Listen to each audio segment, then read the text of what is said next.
E se Tier Haribel não representasse apenas o sacrifício, mas o maior sacrifício possível entre todos? Bleach esconde simbolismos onde quase ninguém olha. Então vai deixando o like, e se prepare para mais um conteúdo de Bleach aqui no canal, com uma teoria no mínimo interessante. O corpo dos espadas conta histórias que Kubo nunca precisou verbalizar, deixando espaço para uma compreensão fora da obra. O aspecto da morte é uma característica importante desses personagens. As máscaras são a manifestação do coração perdido, que se torna o buraco característico dos Hollows e também está vinculado com o aspecto da morte. Há uma relação do sacrifício com o ato do parto, mas precisamos fortalecer a base antes de apresentar a teoria. O que são os aspectos da morte? Aspectos da morte, que são conceitos personificados por eles e representam uma forma específica de morrer ou uma característica ligada à morte deles quando humanos. Eles não são aleatórios. Eles realmente são ferramentas usadas pelo autor para estabelecer padrões em personagens e até mesmo para criar paralelos, como veremos adiante.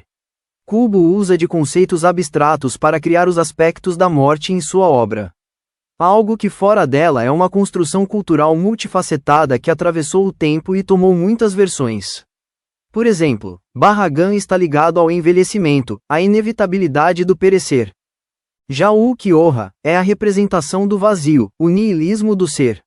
E por fim, Sterk é a própria solidão e malefício de se entregar ao próprio abismo do isolamento. Isso tudo reflete na vida deles como arrancar-se e provavelmente em suas mortes humanas. Em Bleach, ninguém representa a morte sem ter morrido de alguma forma por ela.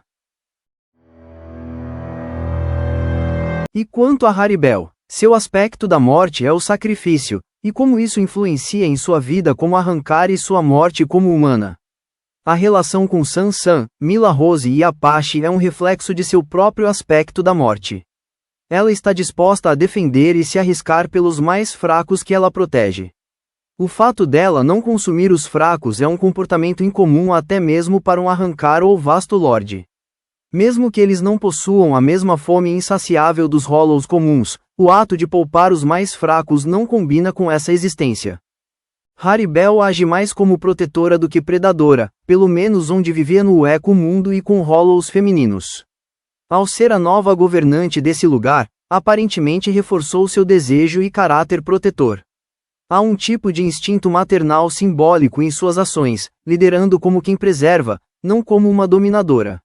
A nova rainha do Eco Mundo está mais para uma grande mãe, do que uma monarca.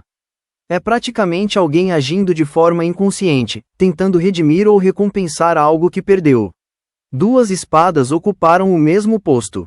Neliel Tu foi a antecessora de Haribel como Espada 3. Isso dentro de uma organização que já teve muitas mudanças, não seria um caso incomum, porém ambas compartilham o sacrifício como aspecto da morte. Então fica claro que não é uma coincidência, mas sim um padrão.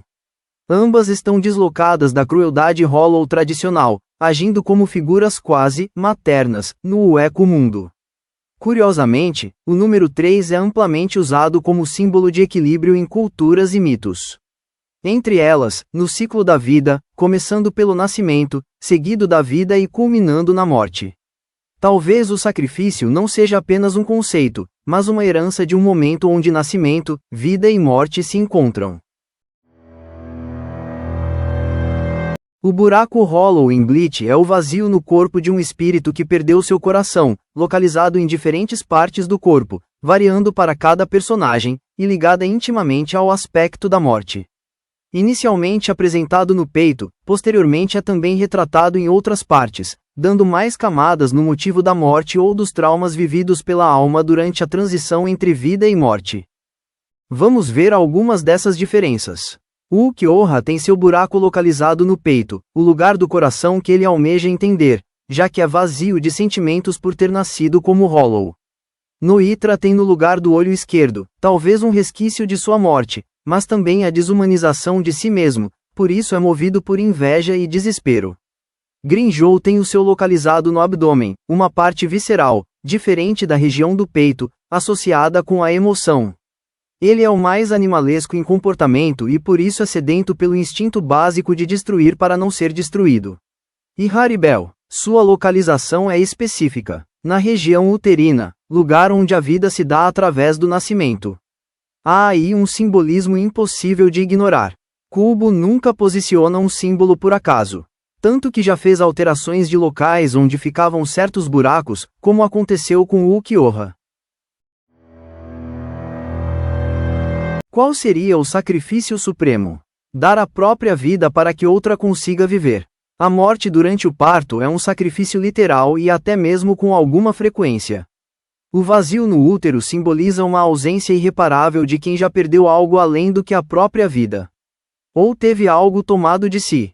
Mas o sacrifício não está relacionado com a perda e sim com o ato de doar. Por isso que a teoria presume que seria provável e plausível de ser uma camada off-screen da personagem. Talvez Haribel não seja fria, mas alguém que já perdeu tudo.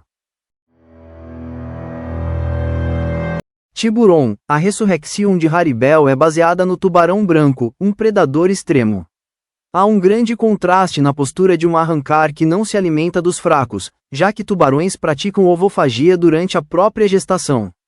Temos na teoria uma outra ironia narrativa, a de uma mãe ligada a um símbolo que devora seus iguais e é impiedoso na essência.